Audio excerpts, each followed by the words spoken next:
Good morning everyone. दोस्तों आज है अप्रैल 7, 2022 और हम लोग करने वाले हैं द हिंदू न्यूज़पेपर के एनालिसिस। मेरा नाम है सत्येंद्र चौधरी और रोज़ की तरह आपके लिए कुछ सिलेक्टेड टॉपिक्स मैं यहाँ पे लेके आया हूँ। देखिए आज नंबर ऑफ टॉपिक्स काफ़ी ज़्यादा है, जैसे कि आप लिस्ट में देख सकते हो। इसीलिए कुछ टॉपिक्स में मैं थोड़ा सा ज़्यादा फोकस करूँगा, कुछ टॉपिक पे बहुत ही कम फोकस करूँगा। लेकिन इस डॉक्यूमेंट के अंदर आपको पूरी डिटेल दी हुई है, आप उस डिटेल को खुद भी पढ़ सकते हो, क्योंकि कई सारे टॉपिक इसमें रिपीटेड हैं और कई सारे टॉपिक बहुत छोटे हैं जो 1 मिनट से भी कम का समय लेंगे। खैर देख लेते हैं एक बार दोस्तों आज ब्रीफली कौन कौन से टॉपिक हम लोग करने वाले हैं। तो सबसे पहले फ्रंट पेज की न्यूज़ रहेगी, उसमें थोड़ा सा देखेंगे क्या क्या रहेगा। मार्च हीट, देखिए पिछले महीने भैया एकदम बहुत ज़्यादा टेम्परेचर था। पिछले 120-125 साल की सबसे ज़्यादा गर्म महीना था वो मार्च का, और ऐसा ही अप्रैल के अंदर भी होने वाला है। ऐसी प्रेडिक्शंस पहले ही कर दी गई हैं। तो आज हम लोग जानेंगे कि मार्च में हीट सबसे ज़्यादा क्यों था। अब ये न्यूज़पेपर में क्यों आया है, क्योंकि हमारे एक मिनिस्टर साहब ने इस समय पार्लियामेंट के अंदर कुछ बोला है मार्च हीट को लेके, इसलिए न्यूज़ में है। तो थोड़ा सा इसके ऊपर हम लोग फोकस करेंगे, ज्योग्राफी वाले सेक्शन इसको कवर करने वाले हैं। इंडियन ऑयल इंपोर्ट के बारे में थोड़ा सा बात करेंगे। इंडियन वोट इन यूएनजीए मतलब United Nation General Assembly, Russia के अगेंस्ट में वोट होने वाली है, उसके बारे में थोड़ा बात करेंगे। Indian diplomacy and the dialogue, देखिए पिछले जब से 24 फेब को यूक्रेन के ऊपर अटैक हुआ था, उस तब से लेके अभी तक इंडिया में इतने सारे फॉरेन डिग्निटरीज आ चुके हैं, चाहे वो प्राइम मिनिस्टर हो, फॉरेन मिनिस्टर हो, डिफेंस मिनिस्टर हो। तो उसी कड़ी में हम लोग बात करने वाले हैं कि कई सारे डिप्लोमेट इंडिया में विजिट करेंगे और मोदी जी भी कई सारी कंट्री में विजिट करने वाले हैं, उसके बारे में ये बात है। आरटीआई के बारे में बात करेंगे, क्योंकि और सिर्फ ये आरटी का ही क्वेश्चन नहीं है, फ्रीडम ऑफ एक्सप्रेशन का क्वेश्चन भी है। ये थोड़ा सा न्यूज़ में है, इसको थोड़ा देख लेंगे। CBI it's use and it's misuse, ये दोस्तों आज का है एडिटोरियल सेक्शन, और इसके लिखने वाले जो हैं वो है सीबीआई के भूतपूर्व डायरेक्टर। तो भैया जब सीबीआई का डायरेक्टर खुद आर्टिकल लिख रहा है न्यूज़पेपर में, तो हम कौन होते हैं उनको इग्नोर करने वाले। और वैसे भी हमारी जो इंटरनल एजेंसीज होती हैं वो हमारे जीएस पेपर 3 के लिए बहुत इंपॉर्टेंट टॉपिक होती ही हैं, तो उसको थोड़ा सा हम लोग यहाँ से देखेंगे। उनका क्या कहना है सीबीआई के मिसयूज़ के बारे में, और उनका क्या कहना है कि हम लोग कैसे इस स्ट्रक्चर को इम्प्रूव कर सकते हैं। रियलिज्म एंड लिबरलिज्म, सच्ची बताऊं तो पिछले लगभग 15-20 दिन में ये एक आर्टिकल ऐसा है जो मेरे दिल को छू गया। यूनिक आर्टिकल है, बढ़िया आर्टिकल है। ऐसा लगा इस आर्टिकल को पढ़ने के बाद कि शायद इसकी सर्च मैं कहीं काफ़ी समय से कर रहा था। एकदम बढ़िया पिक्चर ये आपको बताएगा in the context of Russia Ukraine crisis, कि कोई भी कंट्री अगर किसी एक्शन को लेती है तो क्यों लेती है, उसके पीछे क्या कारण है। अगर यूरोपियन कंट्री रशिया के ऊपर सैंक्शन लगा रही हैं तो क्यों लगा रही हैं, और अगर इंडिया यूनाइटेड नेशन असेंबली में अगर किसी वोटिंग में अब्सटेन होता है अगेंस्ट रशिया तो वो क्यों होता है। कोई कंट्री इंटरनेशनल डिप्लोमेसी या फॉरेन पॉलिसी क्यों अप्लाई करती है, उसके पीछे क्या कारण हो सकता है। ज़बरदस्त आर्टिकल है, पढ़ के मज़ा आ गया, आपको भी पढ़ के मज़ा आएगा। आंध्र प्रदेश के बारे में थोड़ी सी न्यूज़ है, 1 मिनट का टॉपिक है, कोई ज़्यादा बड़ा है नहीं। उसके अलावा we have some additional articles also. लेकिन दोस्तों आगे बढ़ने से पहले एक बार देख लेते हैं ब्रीफली, आगे मैं थोड़ा सा मैं इन्फॉर्मेशन दे दूंगा अगर आपके पास 15 सेकंड का समय हो। इन्फॉर्मेशन ये है कि हम लोग 30 अप्रैल से फाइनली अपना पॉपुलर डिमांड के बाद अपना फाउंडेशन कोर्स लॉन्च कर रहे हैं। यहाँ पे व्हाट्सएप नंबर दिया हुआ है, इस पे आप मैसेज वगैरह करके सारी इन्फॉर्मेशन ले सकते हो। डिस्क्रिप्शन में आपको लिंक भी मिल जाएगा, वहाँ पे जाके भी आप सारी इन्फॉर्मेशन गैदर कर सकते हो। जो स्टूडेंट इंटरेस्टेड हैं वो हमारे फाउंडेशन कोर्स को ज्वाइन कर सकते हैं। लेकिन आपको मैं पर्सनल गारंटी यहाँ पर ये दे सकता हूँ कि आपकी प्रेपरेशन के अंदर किसी तरह की कोई भी दिक्कत नहीं आने वाली है, क्योंकि मैं पर्सनली इस पूरे कोर्स के अंदर इन्वॉल्व हूँ और ज्योग्राफी वाला सेक्शन मैं ही आपको पढ़ाने वाला हूँ। ठीक है दोस्तों, एक बार देखते हैं आज के फ्रंट पेज में क्या है भैया हमारे लिए बढ़िया मसाला। पहली बात यह है कि India offers help to end Russian Ukraine conflict. सीधी सी बात है, इंडिया दोनों कंट्रीज़ के साथ अच्छे रिलेशन हैं, रशिया के साथ तो बहुत ही अच्छे हैं, यूक्रेन के साथ भी हमारे ठीक ठाक रिलेशन हैं। तो इंडिया इस समय एक ऐसा न्यूट्रल कंट्री है जो कि बिना किसी बायसनेस के साथ उनके साथ डील कर सकता है। तो इंडिया ने बेसिकली का ये कहना है, एक्चुअली ये डिस्कशन सारा पार्लियामेंट के अंदर हो रहा था, उसमें कांग्रेस के लीडर्स ने कुछ सवाल पूछे इंडिया को, मतलब गवर्नमेंट को। गवर्नमेंट ने कहा कि देखो भैया हम लोग कुछ अपनी तरफ से पूरी कोशिश कर रहे हैं, और मोदी जी और हमारे जो मिनिस्टर्स हैं वो लगातार फ़ोन पे बातचीत कर रहे हैं, तो इंडिया शायद इस मामले में हेल्प कर सकता है। और जब से वहाँ पे वो थोड़ा खैर आपको आगे केस बताऊंगा। वहाँ पे बुचा एक सिटी है कीव के पास, वहाँ पे मास ग्रेव्स पाई गई हैं, बहुत सारे लोगों को वहाँ पे जलाया गया, मारा गया, उसके बारे में थोड़ा बात करेंगे। उसी के लिए एक्चुअली वोटिंग भी होने वाला है, तो वो थोड़ा सा न्यूज़ है, थोड़ा पढ़ लेना। Gotabaya has no reason to resign. देखिए गोटाबाया का मतलब है भैया ये है श्रीलंका के प्रेसिडेंट, और श्रीलंका में जो हालत इस समय है दुनिया की वो किसी से छिपी नहीं है। श्रीलंका में गरीबी तो खैर नहीं कहूँगा, लेकिन इन्फ्लेशन की हालत इतनी ज़्यादा है कि वहाँ पे स्कूल के बच्चों के एग्ज़ाम भी कंडक्ट नहीं करवा पाई वहाँ की सरकार, और उनको एग्ज़ाम कैंसिल करने पड़े क्योंकि उनके पास पैसा ही नहीं था उनके लिए पेपर प्रिंट करवाने का। इतनी ज़्यादा हालत ख़राब हो गई है, ना उनके पास दवाइयाँ हैं, ना उनके पास मिल्क के पे करने के लिए पैसा है। इस समय हालत हो गई है बहुत ख़राब, इसलिए सड़कों पे लोग आ गए हैं। देखिए जो पिक्चर में आपको दिख रहा है ये नर्सिस हैं वहाँ पे, और बहुत सारे मिनिस्टर्स ने वहाँ का जो उसकी सरकार में थे, इन गोटाबाया जी की, गोटाबाया राजपक्षा नाम है इनका, और उन्होंने रिज़ाइन कर दिया जिसकी वजह से इनकी सरकार माइनॉरिटी में आ गई है। लेकिन उसके बावजूद भी ये भाई साहब वहाँ पे रिज़ाइन करने को तैयार नहीं हैं, क्योंकि ये जो गोटाबाया एक्चुअली 4 भाई हैं, अगर मैं आपको ऐसे बताऊँ 4 भाई हैं ये, और इनके भतीजे, चाचे, मामे, बहुत सारे इनके रिश्तेदारों ने जो है श्रीलंका की हर मिनिस्ट्री के ऊपर, हर डिपार्टमेंट के ऊपर कब्जा किया हुआ है। वहाँ पर जम के बैठे हुए हैं और जम के एकदम श्रीलंका के रिसोर्सेज को लूट रहे हैं। अगर कोई डायनेस्टिक, अगर परिवारवाद अगर आपको देखना है तो श्रीलंका से ज़्यादा परिवारवाद आपको कहीं नज़र नहीं आएगा। और इन्होंने श्रीलंका की, वो हिंदी में बोलते हैं ना कि लंका लगा दी, तो इन्होंने एक्चुअली में श्रीलंका की लंका लगा दी। और लेकिन अभी भी डिज़ाइन नहीं कर रहे हैं, ठीक है। तो कभी अब इस मुद्दे पे हम लोग पहले कई बार बात कर चुके हैं मेरे ख्याल से, श्रीलंका वाले मुद्दे पे कभी बाद में और ज़्यादा चर्चा करेंगे जब कोई एडिटोरियल वगैरह आएगा। हाँ, लेकिन हालत इस समय ये है कि वहाँ की इकोनॉमिक क्राइसिस तो है ही, पॉलिटिकल क्राइसिस भी वहाँ पे शुरू हो गया। एक छोटा सा हिंट आपको देता हूँ, शायद आपको यहाँ से समझ में आएगा। हिंट यहाँ पे ये है कि अगर आप 2022 की बात करो तो भैया 2022 के अंदर श्रीलंका को $8 बिलियन पैसा चुकाना है, जो कि उसने बॉन्ड इशू किए थे, $8 बिलियन। लेकिन उनकी जेब में इस समय सिर्फ और सिर्फ $2 बिलियन बचा है। ये तो सिर्फ कर्जे को चुकाने के लिए है भैया। उसके अलावा आप जो कंट्री में इतना दुनिया भर का सामान इंपोर्ट करते हो उसका पैसा कहाँ से आएगा, ठीक है। वो बहुत बड़ी समस्या हो गई इस समय श्रीलंका के अंदर। खैर, हमारा पड़ोसी मुल्क है, हम लोग जितनी हेल्प हो सकती थी हम लोग कर ही रहे हैं, ठीक है। खैर आगे बढ़ते हैं। आज का मेन पेज पे न्यूज़ तो हो ही गया। आज का जो एक और न्यूज़ है दोस्तों वो है इकोनॉमी सेक्शन से। India refiners set to cut Saudi for the Russian barrel. देखिए इसका मतलब ये है कि देखो, इंडिया जो है इस समय इराक, सऊदी अरेबिया, ईरान से भी एक खैर हम लोगों ने अभी काफ़ी कम कर दिया है, और यूएई, यहाँ से हम लोग सबसे ज़्यादा ऑयल इंपोर्ट करते हैं। लेकिन रशिया और यूक्रेन के झगड़े के बाद सऊदी अरेबिया ने अपनी ऑयल का प्राइस इंक्रीज़ कर दिया है। अब इंडिया तो अपना 80% से ज़्यादा ऑयल इंपोर्ट करता है, तो भैया अगर हम लोग वहाँ से महंगे दाम पे क्रूड को इंपोर्ट करेंगे तो हमारा तो करंट अकाउंट डेफिसिट और भी ज़्यादा इंक्रीज़ हो जाएगा। पहले ही हमारा current account deficit all time high चल रहा है, तो इंडिया को वैसे भी रशिया ने ऑफ़र किया ही हुआ है डिस्काउंट पे ऑयल।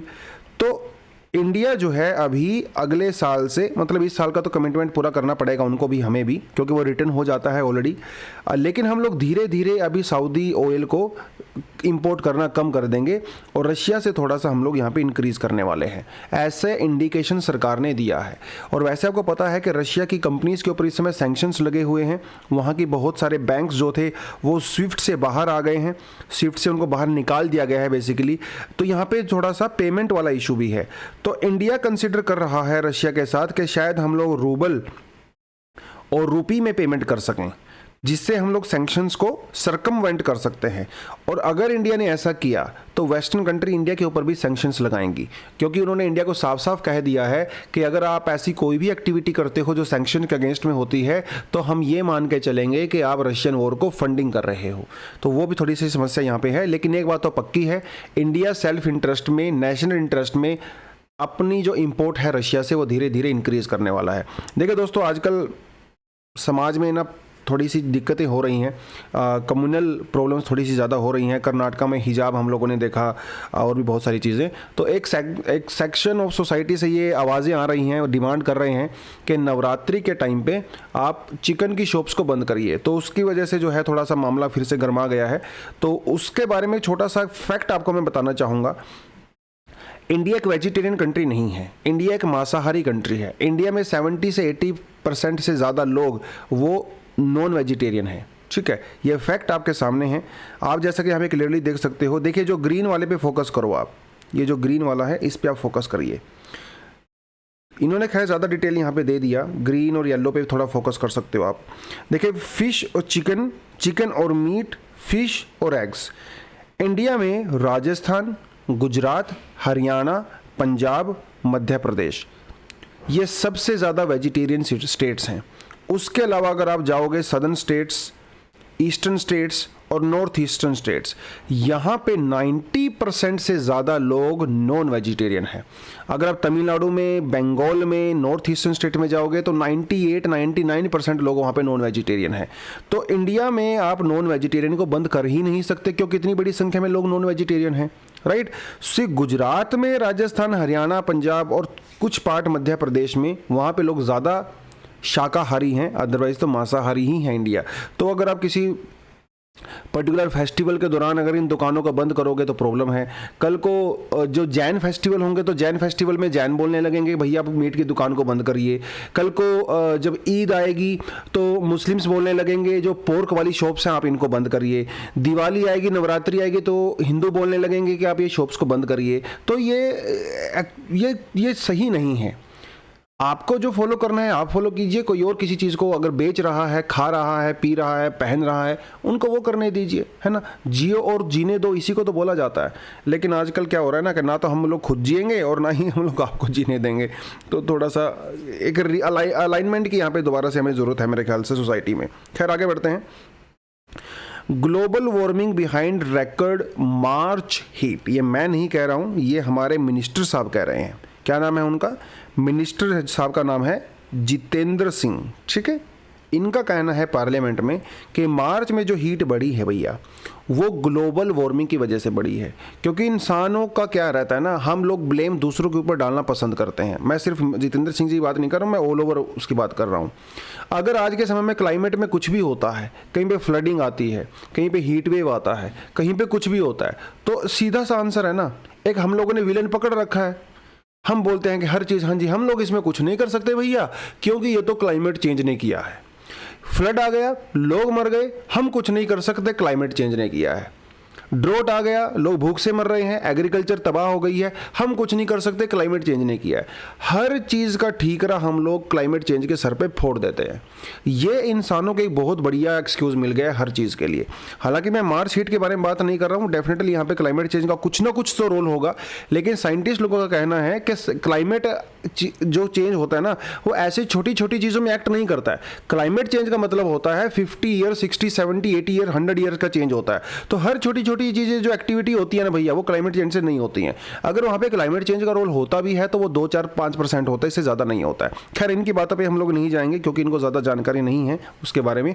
हम लोग जाएंगे इंडियन मेटीरियोलॉजिकल डिपार्टमेंट, वो क्या कहता है मार्च हीट के बारे में, उसके बारे में बात करना ज़रूरी है। देखिए हम लोग यहाँ पे बात कर रहे हैं हीट वेव की। राजस्थान, हरियाणा, दिल्ली, उत्तर प्रदेश, झारखंड, छत्तीसगढ़, गुजरात वाले और कुछ स्टेट्स के अंदर ज़रूरत से ज़्यादा, एवरेज से ज़्यादा टेम्परेचर देखा गया है। 40 से 44 डिग्री, 40 से 45 डिग्री टेम्परेचर वहाँ पे जो है मार्च के जो है शुरुआती हफ्ते 2 हफ्ते में देखा गया। इंडियन मेट्रोलॉजिकल डिपार्टमेंट का कहना है कि हीट वेव किसको बोलते हैं। अब हीट वेव की कोई डेफिनेशन तो होती होगी ना, बिल्कुल होती है। हीट वेव की डेफिनेशन दोस्तों ये होती है, अगर वहाँ पे जो एक्चुअल मैक्सिमम टेम्परेचर होता है, जो एवरेज मैक्सिमम एवरेज टेम्परेचर होता है, अगर वो 40 डिग्री पहुँच जाता है तो उसे कहते हैं हीट वेव। ये हो गया प्लेन एरिया में, और हिली एरिया में होता है 30 degree centigrade. As per terminology of the IMD, IMD का मतलब है Indian meteorological department, heat wave is declared when the actual maximum temperature of a station reaches, अगर मैक्सिमम टेम्परेचर 40 डिग्री कम से कम या इससे ज़्यादा हो जाता है तो उसे हीट वेव कहते हैं। एक चीज़ आपको और बता दूं, हीट वेव की एक और डेफिनेशन होती है, वो ये होती है अगर साल भर में अगर आपका नॉर्मल मैक्सिमम टेम्परेचर अगर 40 डिग्री था, नॉर्मली होता है, लेकिन अगर वो 4 से 5 डिग्री ज़्यादा हो जाता है लगातार कुछ दिनों के लिए तो उसे हम लोग हीट वेव कहते हैं। ठीक है। मैक्सिमम टेम्परेचर फ्रॉम नॉर्मल से अगर 4 से 5 डिग्री ज़्यादा हो जाए है तो उसे हीट वेव कहते हैं। Are you getting this point? और जहां पे नॉर्मल टेम्परेचर ही 40 डिग्री से ज़्यादा होता है, वहां पे अगर टेम्परेचर 5 से 6 डिग्री ज़्यादा हो जाए तो उसे हीट वेव कहते हैं। तो इतना टेक्निकलिटी में जाने का जरूरत नहीं है और इतना एग्जाम में भी टेक्निकलिटी लिखने की जरूरत नहीं है। ये जो पहले वाला पॉइंट है ना, इसको भी मेंशन कर दोगे तो वो भी हमारे लिए मोर देन सफिशिएंट है। आप सिर्फ ये बोलोगे कि जो प्लेन एरिया होते हैं, अगर वहां पे टेम्परेचर 40 डिग्री से ज़्यादा हो जाता है तो उसे हम लोग कहते हैं हीट वेव, और अगर हिली एरिया में 30 डिग्री से ज़्यादा हो जाता है मैक्सिमम टेम्परेचर, उसको हम लोग हीट वेव बोलते हैं। इतना ज़्यादा नीचे डिटेल में जाने की जरूरत नहीं है, तो मैंने वैसे ही आपको लिए डाल दिया था। अब भैया रीज़न क्या है? चलिए हीट वेव की डेफिनेशन तो हमें पता चल गई, रीज़न क्या है हीट वेव आने का इंडिया में? पहला इसका रीजन है एंटी साइक्लोनिक सर्कुलेशन। आपने ज्योग्राफी में पढ़ा होगा साइक्लोनिक, एंटी साइक्लोनिक। दोस्तों साइक्लोनिक का मतलब होता है लो प्रेशर, एंटी साइक्लोनिक का मतलब होता है हाई प्रेशर, राइट? तो अगर आप लोग इंडिया की बात करें, अगर हम लोग इंडिया की बात करें तो विंटर में क्या था? विंटर में इंडिया पे यहाँ पे होता है हाई प्रेशर और इंडियन ओशन में होता है लो प्रेशर। इसीलिए विंड हमेशा हाई प्रेशर से लो प्रेशर की तरफ चलती हैं विंटर के टाइम पे। मतलब मैं आपको फरवरी महीने तक की बात कर रहा हूँ। तो हाई प्रेशर का मतलब होता है एंटी साइक्लोन्स। एंटी साइक्लोन में एयर जो है ना वो सिंक करती है, वो नीचे की तरफ आती है, क्योंकि विंटर में तो हवा ठंडी होती है ना, ठंडी हवा हैवी होती है, डेंस होती है, वो तो नीचे की तरफ सिंक करती है। इस सिंकिंग की वजह से वहाँ पे जो स्काई होता है, स्काई क्लियर होता है और वहाँ पे विंड की स्पीड भी बहुत कम होती है। इस क्लियर स्काई होने की वजह से वहाँ पे जो क्लाइमेटिक जो माहौल होता है, जो फिनोमिनाज होते हैं, वो बिल्कुल शांत होते हैं, पीसफुल होते हैं और वहाँ पे टेम्परेचर इंक्रीज होना स्टार्ट हो जाता है। क्योंकि एयर जब सिंक करती है ना तो टेम्परेचर इंक्रीज होना शुरू हो जाता है, और एयर जब राइज करती है तो क्योंकि वहाँ पे हवाएं चलना शुरू हो जाती हैं तो टेम्परेचर कंपेरेटिवली थोड़ा सा कम हो जाता है। तो हुआ ये कि यूजुअली इंडिया में जो हाई प्रेशर कंडीशन है वो मिड अप्रैल तक रहती हैं, मिड अप्रैल तक, क्योंकि ये ट्रांजिशन पीरियड होता है ना विंटर से समर। पहले विंटर था फरवरी महीने तक, फिर वो जो है धीरे धीरे समर आता है, तो बीच में विंटर के बाद हमारे यहाँ पे स्प्रिंग आता है। तो मिड अप्रैल तक यूजुअली हमारे यहाँ पे हाई प्रेशर होता है। लेकिन इस बार क्या हुआ, थोड़ा सा दिक्कत हो गया। इस बार दिक्कत ये हुआ कि ये मिड अप्रैल की बजाय जो है वो मिड मार्च तक हो गया, और मिड मार्च में क्या हुआ कि यहाँ पे हाई प्रेशर कंडीशन जो है काफ़ी ज़्यादा डेवलप मतलब जितनी ज़्यादा होनी चाहिए थी उतनी ज़्यादा नहीं हो पाई, जिसकी वजह से राजस्थान जो प्लेन है यहाँ से हवाएं जो है वो बाहर की तरफ चलने लगी। हाई प्रेशर में क्या होता है, हॉरिजॉन्टली विंड आउटसाइड चलती हैं और वर्टिकली जो है वो सिंक करती हैं और हॉरिजॉन्टली आउटसाइड चलती है, आपने ध्यान रखना है। तो हुआ ये कि राजस्थान वाले एरिया में काफ़ी ज़्यादा एंटी साइक्लोनिक कंडीशन हो गई, जिसकी वजह से हवाएं राजस्थान से बाहर की तरफ चलने लगी, कुछ दिल्ली, पंजाब, मध्य प्रदेश, जिसकी वजह से वहाँ पे हो गया टेम्परेचर ज़्यादा। एक तो हीट वेव का रीज़न ये है जो कि इंडियन मेट्रोलॉजिकल डिपार्टमेंट ने बताया है।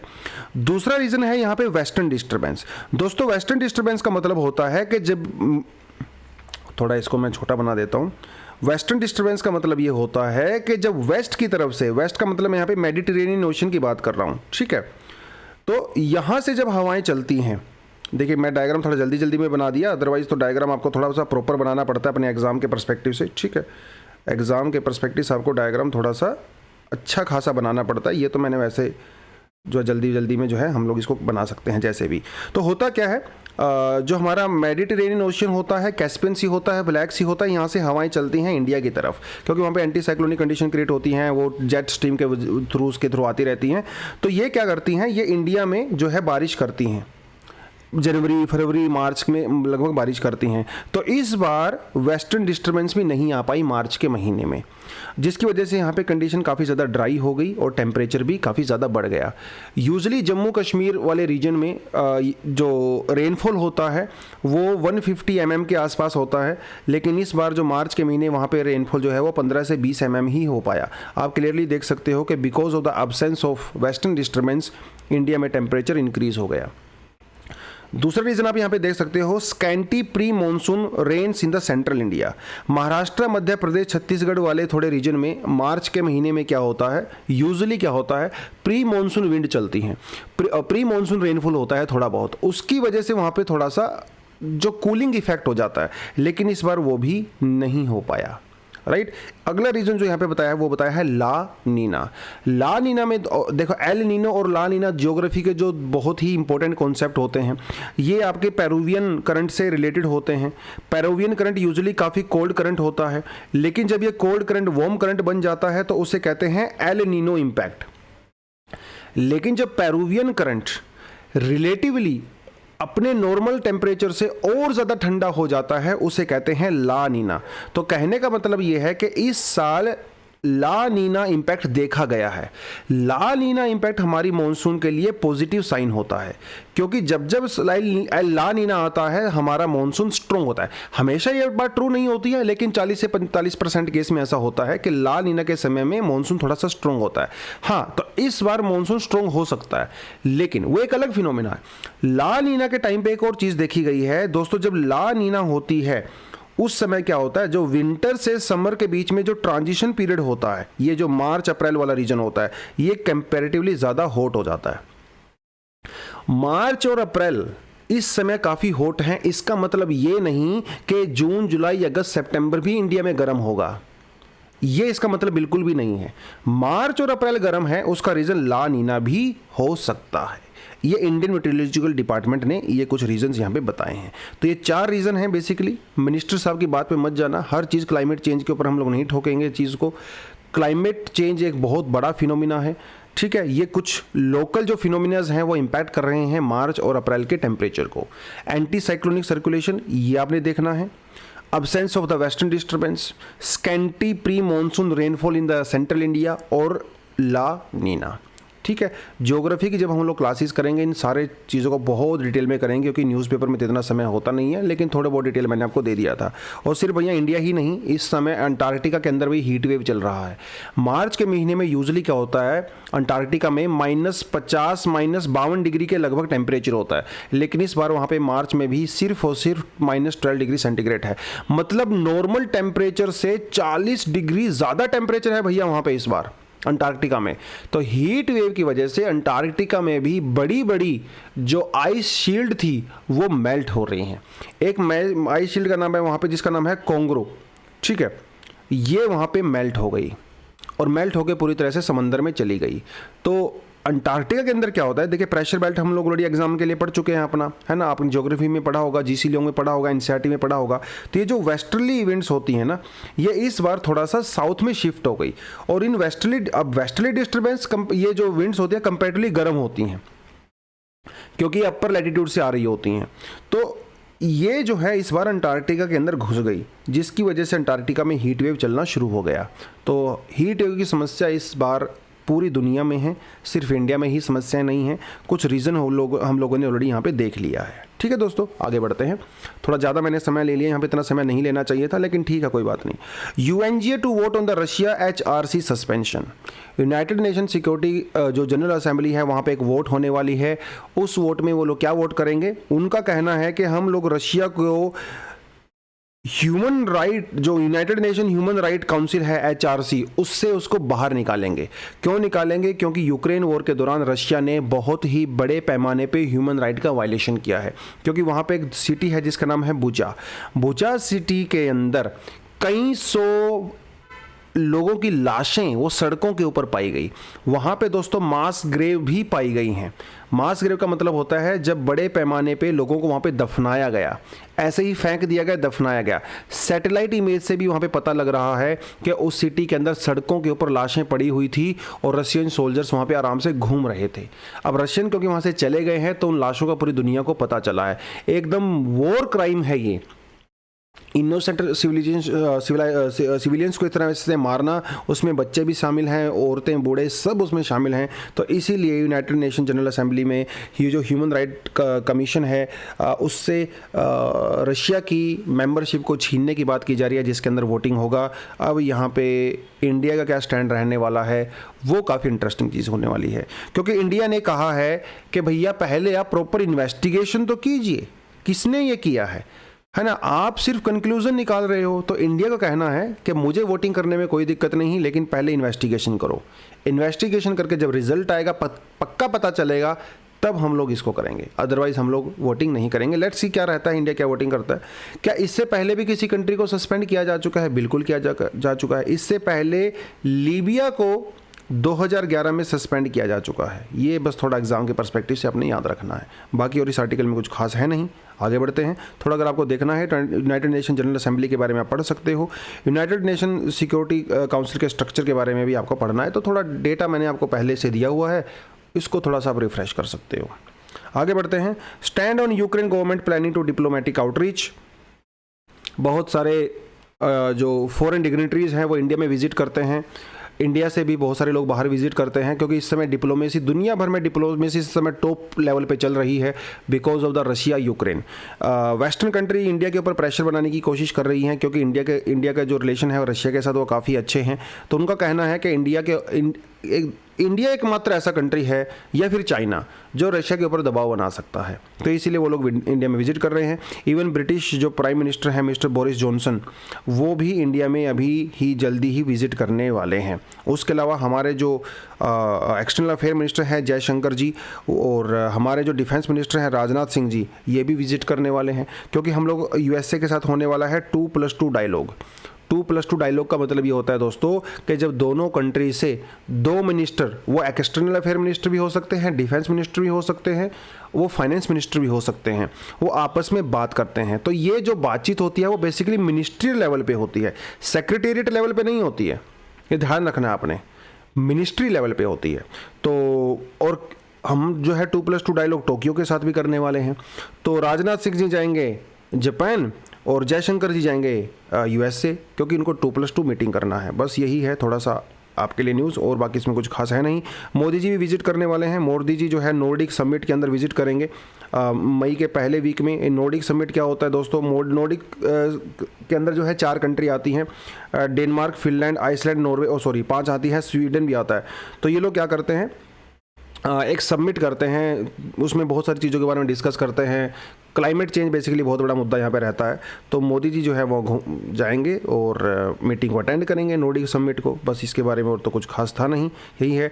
अभी पिछले हफ्ते ही रशिया के फॉरेन मिनिस्टर ने भी इंडिया की यात्रा की थी, और उन्होंने इंडिया को जो है काफ़ी प्रेज़ किया था रशिया के ऊपर अपने स्टैंड को रखने के लिए, वही है। और यूके के साथ हम लोग फ्री ट्रेड एग्रीमेंट के बारे में भी बात करने वाले हैं। हमारा अभी तक यूके के साथ फ्री ट्रेड एग्रीमेंट नहीं है। रिसेंटली इंडिया ने ऑस्ट्रेलिया के साथ और यूएई के साथ अपना फ्री ट्रेड एग्रीमेंट किया है। आगे बढ़ते हैं दोस्तों। Centre says it has no data on the phone tapping. थोड़ा डिटेल आपको पढ़नी है तो आप आर्टिकल को पढ़ सकते हो, लेकिन मैं आपको थोड़ा बताता चलूँ क्या है पूरा मामला। देखिए, इंडिया के अंदर जो है ना दोस्तों 2-3 कानून हैं। उन कानून का यूज़ करके सरकार किसी के भी फ़ोन को टैप कर सकती है। ये हम लोगों ने पहले भी किया था जब हम लोगों ने यूएपीए वगैरह पढ़ा था, और जब पेगासस आया था, पेगासस वाले जब टॉपिक हुआ था, हम लोगों ने इसके बारे में काफ़ी डिटेल किया था। मैं यहाँ पे आपको ये बताता चलूँ कि इंडिया में जो 2 कानून है, एक तो हमारा टेलीग्राम जो एक्ट है वो हो गया, और दूसरा हमारा आईटी जो एक्ट है, आईटी एक्ट और टेलीग्राम एक्ट। इन 2 एक्ट के तहत सरकार चाहे तो किसी के फ़ोन को भी टैप कर सकती है। तो किसी भाई साहब ने PIL डाला था, RTI डाल दी थी उन्होंने कहा कि मुझे इन्फॉर्मेशन चाहिए कि पिछले साल सरकार ने कितने लोगों के फ़ोन टैप किए हैं। उसने सिर्फ ये बोला कितने लोगों को, उसने ये नहीं बोला कि किन के फ़ोन टैप किए हैं। दोनों चीज़ों में फ़र्क है। कितने, सरकार को सिर्फ नंबर बताना है, और कौन कौन, उनके नाम भी बताने हैं। अब सरकार के पास जब ये रिक्वेस्ट गई RTI के पास, तो RTI देने से मना कर दिया गया। उन्होंने कहा कि नहीं हम लोग ये नहीं बताएंगे, क्योंकि ये चीज़ RTI के अंदर हम लोग इसकी इन्फॉर्मेशन नहीं दे सकते। क्योंकि दोस्तों RTI के अंदर जो है ना एक सेक्शन 8 होता है। उस सेक्शन 8 के अंदर अगर RTI चाहे तो मना कर सकती है। देखिए लिखा हुआ यहाँ पे RTI एक्ट 2004 के अंदर 8 सेक्शन 8 1A, ठीक है, और GH वो सब करके है। उसके तहत उन्होंने इन्फॉर्मेशन देने से मना कर दिया। अब जब उन RTI देने से उन्होंने मना कर दिया, तो ये कहाँ चले गए? ये चले गए जो हमारे चीफ इन्फॉर्मेशन कमिश्नर हैं उनके पास चले गए। चीफ इन्फॉर्मेशन कमिश्नर ने कहा कि देखो, हम लोग ये नहीं कह रहे हैं कि किसके फ़ोन टैप किए, वो सिर्फ आपसे सिर्फ डेटा मांग रहे हैं, इसलिए आप डेटा दे सकते हो। तो जब सरकार के ऊपर CIS ने दबाव बनाया, तो सरकार ने कहा देखिए, सरकार ना के अपने तरीके होते हैं मना करने के। पहली बात उन्होंने सिंपल मना किया कि देखो ये राइट टू प्राइवेसी है, हम नहीं दे सकते, नेशनल सिक्योरिटी है।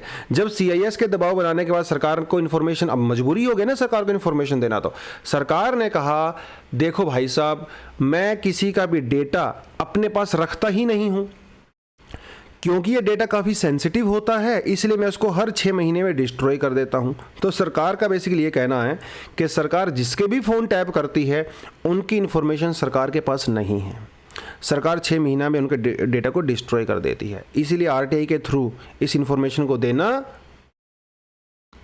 कह रहे भैया इन्फॉर्मेशन तो तब देंगे ना जब डेटा होगा। सरकार ने कहा कि मेरे पास डेटा ही नहीं है, बात खत्म करो। तो अभी ये मामला आगे बढ़ने वाला ज़रूर है, क्योंकि सरकार कैसे किसी के डेटा को जो है वो डिलीट कर सकती है 6 महीने में, ऐसा अभी सुप्रीम कोर्ट के अंदर ये मामला ज़रूर जाने वाला है। देखना काफ़ी इंटरेस्टिंग रहेगा। आगे बढ़ते देखिए, तो चीफ इंफॉर्मेशन कमीशन के बारे में थोड़ा बहुत डिटेल मैंने आपको दिया हुआ है, आप उसको खुद से पढ़ सकते हो। ये बेसिकली एक ऑफिस होता है जो कि आरटीआई के रिगार्डिंग जितनी भी क्वेरीज होती हैं, जितनी भी कंप्लेंट्स होती हैं, उनको देखता है, और कौन सी इन्फॉर्मेशन लोगों को दी जानी चाहिए, है ना, उसके बारे में भी ये बात करता है। और एक बड़ी एक इम्पोर्टेंट संस्था है ये, एक स्टैट्यूटरी बॉडी है, इसके बारे में अब थोड़ा आपको पता होना चाहिए। ठीक है जी, चलिए। राइट टू इन्फॉर्मेशन एक्ट के बारे में भी मैंने 2-4 इन्फॉर्मेशन यहाँ पे दिया हुआ है स्लाइड बना के। तो कहने का मतलब ये है कि जो मेहनत आपको करनी चाहिए, आपके बिहाफ पे मेहनत हम लोग कर रहे हैं, लेकिन मैं इतना एक्सपेक्ट करता हूँ आपसे, जो डेटा आपको दिया जाता है कम से कम उसको आप पढ़ें। ठीक है, पढ़ें, थोड़ा सा इन्फॉर्मेशन लें, क्योंकि यही चीज़ें एग्जाम में बार बार आपसे पूछी जाती हैं। आगे बढ़ते हैं दोस्तों, अगली जो न्यूज़ है वो है reorganising Andhra Pradesh district to match Lok Sabha constituency. देखिए जो है ना, आंध्र प्रदेश के अंदर जो है कुछ नई डिस्ट्रिक्ट्स बनाई गई हैं बेसिकली। ठीक है, तो वहाँ पे अभी जो टोटल डिस्ट्रिक्ट हैं वो हो गई हैं 26। ऐसा क्यों किया गया? क्योंकि पहले देखिए वहाँ पे 13 डिस्ट्रिक्ट थी, 30 नई बना दी गई हैं, तो 26 हो गया। आंध्र प्रदेश के अंदर जो लोकसभा की जो सीट है वो कितनी है, वो है 25। तो उन्होंने कहा कि देखिए जो वहाँ पे इस समय प्रेजेंट की सरकार है ना, इलेक्शन के टाइम में उन्होंने लोगों से प्रॉमिस किया था कि वहाँ पे मैं डिस्ट्रिक्ट के नंबर को बढ़ाऊंगा, तो इसीलिए इन्होंने बढ़ा के 26 कर दिया है। लास्ट टाइम जब आंध्र प्रदेश बना था 1956 में, तब वहाँ पे डिस्ट्रिक्ट डिसाइड हुई थी, तब से लेकर अभी तक वो बढ़ी नहीं थी, पहली बार वहाँ पे बढ़ाई गई है। बढ़ाने का रीज़न ये है कि इन्होंने कहा है कि हम लोग जो एडमिनिस्ट्रेशन है उसको ग्रास रूट लेवल पे लेके जाएंगे। जब डिस्ट्रिक्ट का साइज़ छोटा होगा, जब एडमिनिस्ट्रेटिव यूनिट का साइज़ छोटा होगा, तो डेफिनेटली डिलीवरी जो है सर्विसेज की वो फास्ट तरीके से की जा सकती है। सस्टेनेबल डेवलपमेंट की बात इन्होंने कही है कि छोटी डिस्ट्रिक्ट होने से सस्टेनेबल डेवलपमेंट को हम लोग जल्दी से जल्दी अचीव कर सकते हैं, ऐसा इन्होंने कहा है। और बाकी इसमें कोई खास इन्फॉर्मेशन नहीं है। वहाँ के जो ऑफिस वगैरह है उसकी कंस्ट्रक्शन अभी चलने वाली है, तो वहाँ के जो एसपी हैं, जो सुप्रिटेंडेंट ऑफ पुलिस होते हैं, जो आईएएस ऑफिसर्स होते हैं, और जो जितने भी जो बड़े बड़े ऑफिसर्स होते हैं, उनके लिए एक बिल्डिंग तैयार की जाएगी जल्दी से जल्दी, और सभी को एक ही ऑफिस में बैठाया जाएगा। तो अभी सभी के ऑफिस दूर दूर नहीं होने वाले हैं, एक ही बिल्डिंग में होंगे, ताकि जो जनता है उसको जल्दी से जल्दी जस्टिस मिल सके, अपनी सर्विसेज जो है वो डिलीवरी हो सके। उसके अलावा इन्होंने तेलंगाना का यहाँ पे एग्जांपल दिया है कि देखिए तेलंगाना की जनसंख्या वो सिर्फ और सिर्फ 3.8 करोड़ है, उसके बावजूद भी तेलंगाना के अंदर 33 डिस्ट्रिक्ट्स हैं। लेकिन आंध्र प्रदेश की जो जनसंख्या है वो 4.9 करोड़ है, उसके बावजूद भी वहाँ पे सिर्फ और सिर्फ अभी 26 डिस्ट्रिक्ट है। तो इनका कहना है कि फ्यूचर में हम लोग और भी डिस्ट्रिक्ट बढ़ाएंगे, उसका और डिस्ट्रिक्ट का साइज छोटा सा कम करेंगे। इससे पहले वहाँ पे एक और प्रपोजल था, उनका कहना था कि हम लोग आंध्र प्रदेश में जो है 3 कैपिटल बनाएंगे। एक कैपिटल बनने वाली है वहाँ पर अमरावती, फिर एक विशाखापट्टनम, और एक बनेगी कुर्नूल। लेकिन लोगों ने वहाँ पे इतना प्रोटेस्ट किया कि फ़िलहाल उन्होंने ये आइडिया को ड्रॉप कर दिया है। तो आंध्र प्रदेश के अंदर सिर्फ अभी एक ही कैपिटल होने वाली है। ठीक है जी, चलिए दोस्तों, ये हो गया। अगला जो टॉपिक है हमारा, वो जो मुझे आज सबसे ज़्यादा पसंद आया वो ये है, realism versus liberalism in international relation. देखिए इसका मतलब क्या है।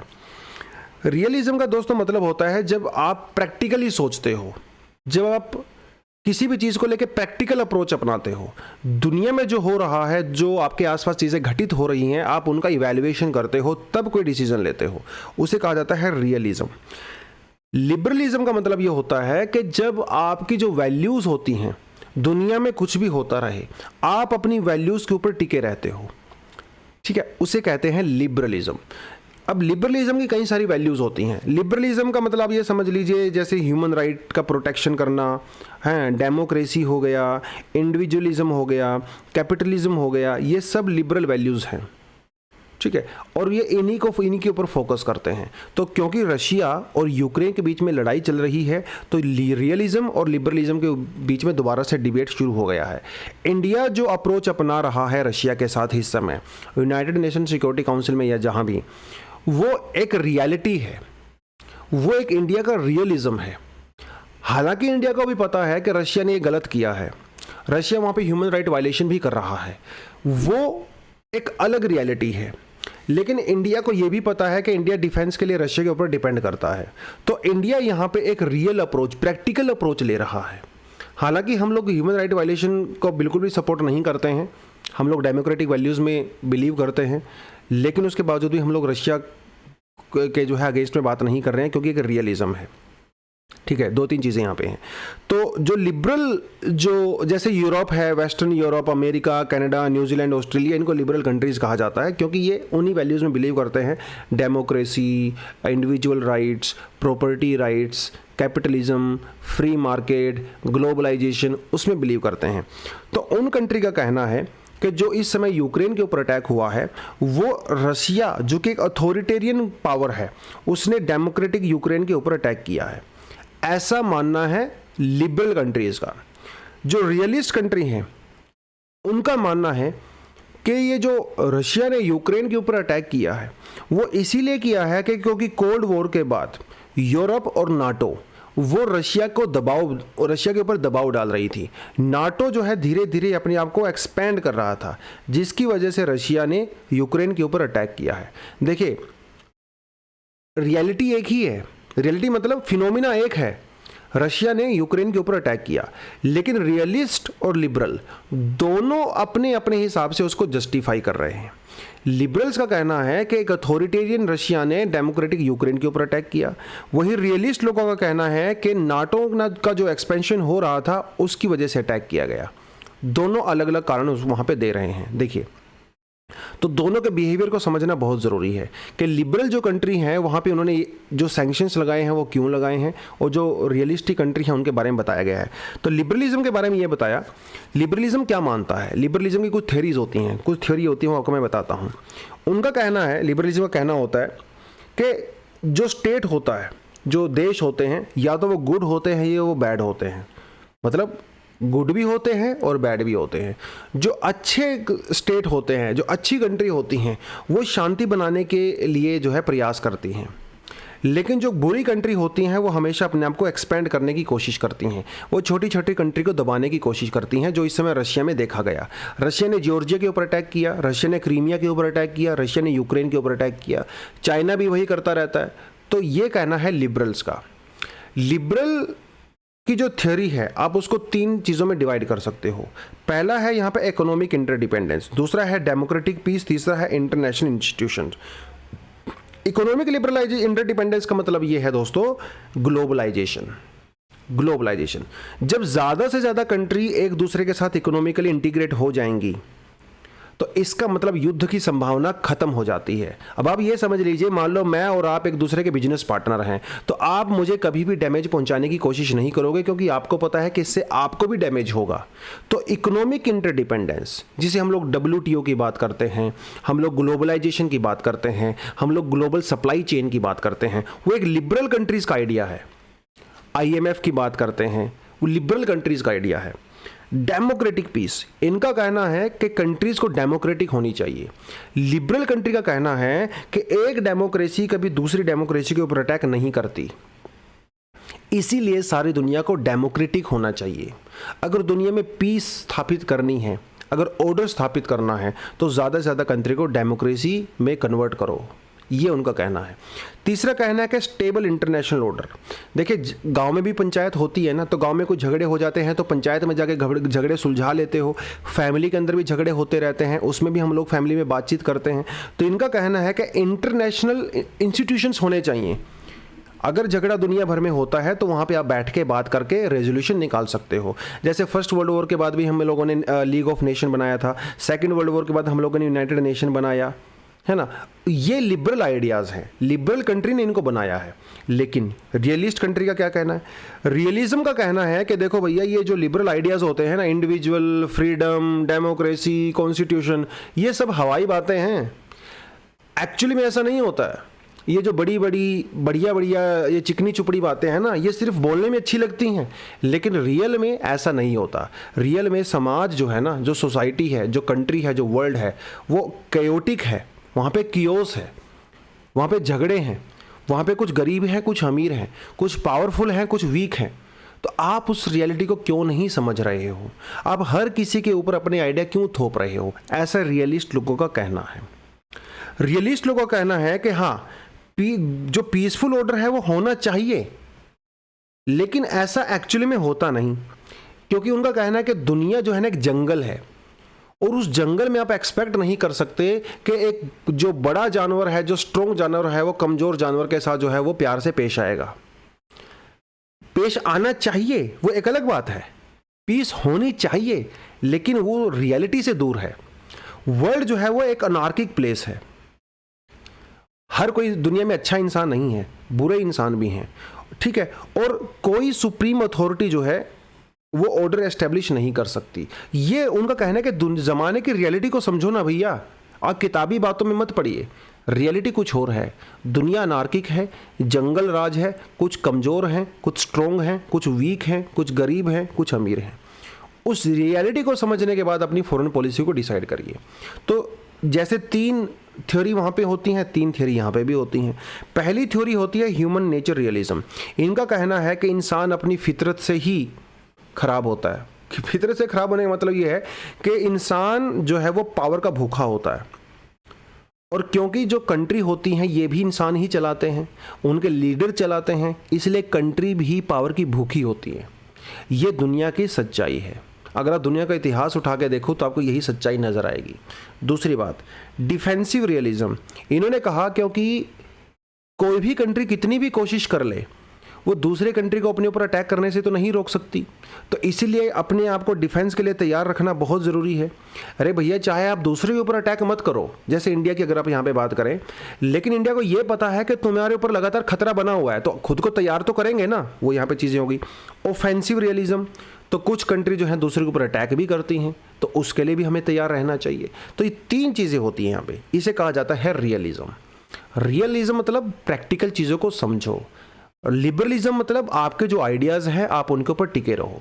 इसीलिए तो रशिया के ऊपर वेस्टर्न कंट्री सैंक्शंस लगा रही हैं, क्योंकि रशिया ने उनके जो लिबरल आइडियाज़ हैं, उनकी जो लिबरल वैल्यूज़ हैं, उनके ऊपर अटैक किया है, डेमोक्रेसी के ऊपर अटैक किया है, इंटरनेशनल इंस्टीट्यूशंस की डिसरिस्पेक्ट किया है, ग्लोबल ऑर्डर को डिस्टर्ब किया है। इसीलिए वो सैंक्शंस लगा रही हैं। लेकिन जो कंट्री रशिया को सपोर्ट कर रही हैं, या फिर रशिया को ना तो अपोज करी ना सब, जैसे इंडिया है, ये रियलिस्टिक है, ये दुनिया की रियल सच्चाई को समझ रही हैं। ये बहुत बढ़िया आज आर्टिकल दिया। हालांकि मैं आपको सारी डिटेल नहीं बता पाया, क्योंकि इसके बारे में मैं अगले 2 घंटे बात कर सकता हूं, तो मैं भावनाओं में बह के अपने समय को वेस्ट नहीं करना चाहता। लेकिन मैं आपसे चाहता हूं कि आप इस आर्टिकल को कम से कम 2-3 बार पढ़ें, और जितने भी पॉइंट इसके अंदर दिए हुए हैं ना, आप अपने दिमाग में घुसा लो, उसको बहुत काम आएगा एग्जाम वगैरह में। ठीक है, आगे बढ़ते हैं। आज का जो एडिटोरियल सेक्शन है दोस्तों, वो कहता है candid conversation about the caged parrot. Cage parrot का मतलब यहाँ पे है, क्या मतलब होता है इसका? मतलब है सीबीआई। देखिए, सीबीआई के ऊपर आरोप लगाए जाते हैं। सीबीआई को लोग केज पैरट बोलते हैं। केज पैरट मतलब पिंजरे का तोता। और पिंजरे का तोता क्या होता है? जो मालिक बोलता है वही पिंजरे का तोता आगे से बोलता है, वो उसको बार बार रिपीट करता रहता है। तो इनका कहना है कि सरकार जो है ना, गवर्नमेंट, वो मालिक है, वो मालिक है, और सीबीआई जो है वो तोता है। मालिक जो बोलता है, तोता वही बोलता है। मालिक जो उसको करने के लिए कहता है वही करता है। ऐसा सीबीआई के ऊपर आरोप लगाया जाता है। लेकिन सीबीआई के भूतपूर्व डायरेक्टर आरजी राघवन इससे पूरी तरह से अग्री नहीं करते। हालांकि ये कहते हैं कि हाँ, सीबीआई में कुछ मिसयूज ज़रूर हैं, लेकिन इतने भी नहीं है जितना बोलते हो। इनका कहना है कि सीबीआई में सिर्फ 10% केस ऐसे होते हैं जो पॉलिटिकली मोटिवेटेड होते हैं, या फिर कहीं ना कहीं पॉलिटिक्स से रिलेटेड होते हैं। अदरवाइज 90% जो केस होते हैं उनका पॉलिटिक्स से कोई लेना देना नहीं होता। वहाँ पे सरकार बिल्कुल भी इंटरफेयर नहीं करती है। और इनका ये भी कहना है कि बाई चांस मान लो सरकार इंटरफेयर करती भी है, तो जो सीबीआई का डायरेक्टर है वो इतना स्ट्रॉन्ग होना चाहिए कि वो उस इंटरफेरेंस के खिलाफ खड़ा हो जाए। देखिए, जब सीबीआई का डायरेक्टर स्ट्रॉन्ग होगा ना, तो उनके नीचे जो काम करने वाले सबऑर्डिनेट ऑफिसर्स होते हैं वो तो अपने आप में ही स्ट्रॉन्ग हो जाएंगे। सीधी सी बात है। तो इन्होंने कहा कि अगर सीबीआई के डायरेक्टर अगर प्राइम मिनिस्टर को जाके बोलते हैं कि भैया ये चीज़ें गलत हो रही हैं, ऐसा बहुत कम होगा कि प्राइम मिनिस्टर उनकी रिक्वेस्ट को इग्नोर करेंगे। क्योंकि अगर प्राइम मिनिस्टर को जाके आप बोलोगे कि ऐसे ऐसे चीज़ें हो रही हैं, दबाव बन रहा है, वो सारी चीज़ें, तो प्राइम मिनिस्टर भैया क्यों नहीं सपोर्ट करेंगे आपका। प्राइम मिनिस्टर जानबूझ के थोड़ी चाहते हैं कि सीबीआई का मिसयूज़ हो, ऐसा इनका कहना है, क्योंकि ये कह रहे हैं कि ये मैंने अपने एक्सपीरियंस से देखा है। तो सीबीआई के डायरेक्टर के ऊपर इन्होंने बहुत ज़्यादा फोकस किया, पॉलिटिकल क्लास के ऊपर इन्होंने फोकस नहीं किया है। उनका कहना है कि पॉलिटिकल क्लास तो प्रेशर डालेगी ही ना, मान लो चाहे केस 10% भी क्यों ना हो, लेकिन प्रेशर तो फिर भी डालेंगी। ऑर्गेनाइजेशन जो है वो अंदर से स्ट्रांग होनी चाहिए। ऑर्गेनाइजेशन का जो ऑफिसर्स होते हैं, जो डायरेक्टर होते हैं, अगर वो स्ट्रांग होंगे ना तो सीबीआई अपने आप ही स्ट्रांग हो जाएगा। सीबीआई के डायरेक्टर को एथिकल होना चाहिए, पूरी तरह से कानून के दायरे में रह के काम करना चाहिए और किसी का दबाव नहीं मानना चाहिए, ऐसा इन्होंने कहा है। लेकिन पहले क्या होता था, पहले सीबीआई जब सरकार जब चाहे सीबीआई के डायरेक्टर को हटा देती थी, हर 2-3 महीने बाद सीबीआई के डायरेक्टर को हटा दिया जाता था। लेकिन फिर केस आया, बहुत पुराना केस है, ये 1997 का केस है, इसे हवाला केस के नाम से बहुत पॉपुलर हुआ। जस्टिस जीएस वर्मा ने सीबीआई की जो कार्रवाई थी उसको पूरी तरह से उलट पुलट कर दिया। 1997 से पहले सरकार जब चाहे सीबीआई के डायरेक्टर को हटा सकती थी, बना सकती थी, अपॉइंट कर सकती थी। लेकिन इन्होंने कहा कि सीबीआई डायरेक्टर का जो टेन्योर है वो 2 साल के लिए फिक्स होना चाहिए। अगर सीबीआई के डायरेक्टर का टेन्योर 2 साल के लिए फिक्स होगा तो बिना किसी दबाव के काम कर सकता है। उसके बाद सीबीआई और ज़्यादा स्ट्रॉन्ग हो गई। हालांकि अभी भी सीबीआई के अंदर कुछ कमियां हैं, लेकिन पहले के कंपैरिजन में अभी सीबीआई काफ़ी ज़्यादा स्ट्रॉन्ग है। इन्होंने ये भी कहा कि आप हमेशा मत समझिए कि यहाँ पे गलत चीज़ें ही होती हैं। कई बड़े हाई प्रोफाइल केस में सीबीआई ने बिना किसी दबाव में काम किया है, जैसे लालू प्रसाद यादव वाले केस हुआ, ठीक है, महाराष्ट्र के जो होम मिनिस्टर वाला केस हुआ, यहाँ पे सीबीआई ने बिल्कुल इम्पार्शियलिटी से कार्रवाई की और उन्होंने जो भी क्राइम किए थे उनकी सज़ा भी हुई और बहुत अच्छी एग्जाम्पल भी हैं। आप एक चीज़ देखो दोस्तों, आपने भी चीज़ को नोटिस किया होगा, चाहे पॉलिटिकल क्लास सीबीआई को जितना मर्जी गाली देती हो, लेकिन जब भी किसी बड़े क्राइम की बात आती है तो हमेशा डिमांड यही की जाती है कि यह केस सीबीआई को सौंप दिया जाए, क्योंकि उनको भी पता है कि अगर इंडिया में कोई ऐसी संस्था है जो दूसरों के कंपैरिजन में ज़्यादा बढ़िया कॉम्पिटेंट है और अच्छे से अगर कार्रवाई कर सकती है तो वो सीबीआई ही है। कुछ कमियां तो हमेशा होती ही हैं। जब कांग्रेस सरकार हुआ करती थी तब भी सीबीआई के ऊपर आरोप लगते थे कि कांग्रेस उसका मिसयूज़ करती है। आज बीजेपी है, आज फिर से यही हो रहा है। फ्यूचर में जब दूसरी सरकार कोई आ जाएगी तब भी यही होगा। गवर्नमेंट इंस्टीट्यूशन का मिसयूज़ करना एक बहुत सी आम सी बात है, लेकिन बात यह है कि कितने हद तक मिसयूज़ हो रहा है ना। क्या वो 100% मिसयूज़ हो रहा है या 2-4% मिसयूज़ हो रहा है, वो भी एक बहुत इंपॉर्टेंट चीज़ है। तो यही इन्होंने कहा। लेकिन इन्होंने कहा कि व्हाट इज़ नीडेड, किस चीज़ की ज़रूरत है। देखिए सीबीआई के अभी जो है एनवी रमन्ना जी ने, हमारे जो सीजीआई हैं, उन्होंने उनको थोड़ा डांट लगाया था। उन्होंने कहा था कि सीबीआई को किसी दबाव में नहीं आना चाहिए। तो इनका कहना है कि एडिटोरियल में, और जो सीजीआई हैं उन्होंने सजेस्ट किया था कि एक अम्ब्रेला ऑर्गेनाइजेशन बनाई जाए, मतलब एक बहुत बड़ी ऑर्गेनाइजेशन बनाई जाए। इंडिया में जितनी भी ऑर्गेनाइजेशन है उसी ऑर्गेनाइजेशन के अंडर में बैठ के काम करें। लेकिन इनका कहना है कि सीजीआई का ये सुझाव बहुत ही बेकार है, ऐसा नहीं होना चाहिए। अगर हम लोग अम्ब्रेला ऑर्गेनाइजेशन बनाएंगे तो इंडिया में जो मल्टीप्लिसिटी ऑफ एजेंसीज है वो और ज़्यादा बढ़ जाएगी, प्रोसेस और ज़्यादा कॉम्प्लिकेट हो जाएगा। ये पूरी तरह से इम्प्रैक्टिकल है, क्योंकि जब बड़ा ऑर्गेनाइजेशन होगा ना तो वहाँ पे बहुत सारे ऑफिसर्स होंगे, उनकी ईगो क्लैश होगी, है ना, उनके बीच में आपस में रंजिश होने लगेगी। तो जो थोड़ा बहुत काम अभी हो रहा है वो भी नहीं होगा, ऐसा इनका पर्सनली मानना है। क्योंकि सीबीआई के खुद डायरेक्टर रहे हैं, इन्होंने कार्रवाई को बड़ा अंदर से देखा है, ध्यान से देखा है, तो इसीलिए भैया अपने एक्सपीरियंस से बोल रहे हैं, राइट। तो आज के न्यूज़पेपर एनालिसिस में इतना ही। आई होप हम लोगों ने सारे टॉपिक्स कवर कर लिए हैं। जो 1-2 टॉपिक रह गए होंगे आप उसको अलग से देख सकते हो, लेकिन मेरे ख्याल से तो कवर हो ही गए हैं। दोस्तों आज के लिए इतना ही। आई होप आपको एनालिसिस समझ में आया होगा। अच्छा लगा है तो वीडियो पे कमेंट किया करो, वीडियो को लाइक किया करो, दोस्तों के साथ शेयर किया करो। इसी के साथ आज के एनालिसिस खत्म करते हैं। Thank you very much, all the best, जय हिंद।